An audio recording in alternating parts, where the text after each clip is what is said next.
বন্ধুরা, তো আজকে আমি চলে এসেছি নিগমানন্দ আশ্রমে। তো হালিশহর এই আশ্রমটা অনেকটা বড় এরিয়া নিয়ে আশ্রম, এবং এখানে মানে এত সুন্দর আশ্রমটা মানে বলার মতন না, অনেক বড়। এবং গঙ্গার পাড়ে এই আশ্রমটা তোমরা দেখতে পাচ্ছ। আমার পেছনে যে জায়গাটা দেখতে পাচ্ছ এটাই কিন্তু সেই গঙ্গা রয়েছে, গঙ্গার পাশেই কিন্তু এই আশ্রমটা। আর এখানে একটা জিনিস দেখতে পাচ্ছি যে অনেক বড় এরিয়া নিয়ে কিন্তু একটা ফুলের বাগান রয়েছে, এবং বাগানগুলো কিন্তু খুবই সুন্দর। তোমরা দেখো এই যে এখানে সব ফুল ফুটে রয়েছে, এই যে সব গাছে গাছে কিন্তু ফুল ফুটে রয়েছে। তোমরা যেদিকে তাকাবে সেদিকেই কিন্তু পুরো টোটালটাই বাগান আর কি, ফুলের বাগান রয়েছে। এবং নিরিবিলি পরিবেশ, খুব সুন্দর একটা জায়গা। আমার তো মানে খুবই ভালো লাগছে সেই জায়গাটা এখানে এসে। এবং চারিদিকে শুধু ফুল আর ফুল, মানে মনটাই অন্যরকম হয়ে যাবে।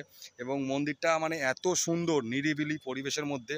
এবং মন্দিরের মধ্যে এখানে একটা গোশালা রয়েছে, গোশালাতে কিন্তু তোমরা মানে যেমন মানে মায়াপুরে যেরকম গোশালা রয়েছে এখানেও কিন্তু গোশালা রয়েছে, তবে মায়াপুরেরটা কিন্তু একটু বড়। এখানের গোশালাটা কিন্তু অতটা বড় না, মানে একটু ছোট। কিন্তু এখানেও কিন্তু অনেক মানে গরু রয়েছে, এবং খুব মানে ভালো লাগলো দেখে আর কি, যেটা আমার। আর এখানে মানে সবথেকে ভালো লাগলো যেটা হচ্ছে মানে ফুলের বাগানটা দেখে, মানে এত সুন্দর ফুলের বাগান মানে বলার মতন না। আর এখানে সবথেকে জিনিস যেটা আরও ভালো লাগে সেটা হচ্ছে সন্ধেবেলা কিন্তু এখানে প্রত্যেকটা দিন এখানে কিন্তু গঙ্গায় আরতি হয়। ঠিক 6টার পরেই কিন্তু এখানে গঙ্গা আরতি হয়। এবং তো তোমরা দেরি না করে তাড়াতাড়ি চলে আসো, এসে ঘুরে দেখে যাও যে আমাদের হালিশহরের যে মানে নিগমানন্দ আশ্রম, সেই আশ্রমটা কীরকম বা কত সুন্দর।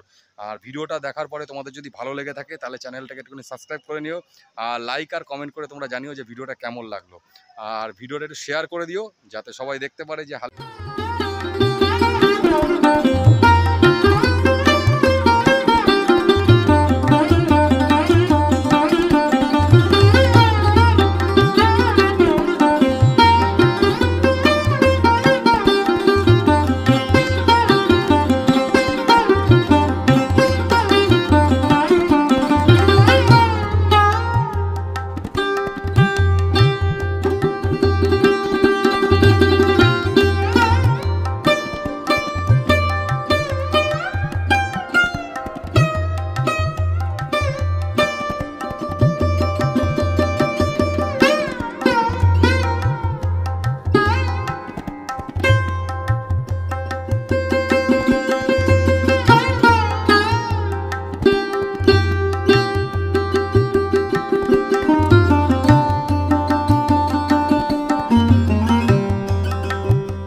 তো বন্ধুরা, তাহলে তোমরা দেখতেই পারলে যে হালিশহরের নিগমানন্দ আশ্রমটা সেটা কীরকম বা কত সুন্দর, সেটা কিন্তু তোমরা আমার এই ভিডিওর মাধ্যমে দেখতে পারলে। এবং ভিডিওটা দেখার পরে তোমাদের যদি ভালো লেগে থাকে তাহলে চ্যানেলটাকে একটুখানি সাবস্ক্রাইব করে দিও, আর লাইক আর কমেন্ট করে তোমরা জানিও ভিডিওটা কেমন লাগলো।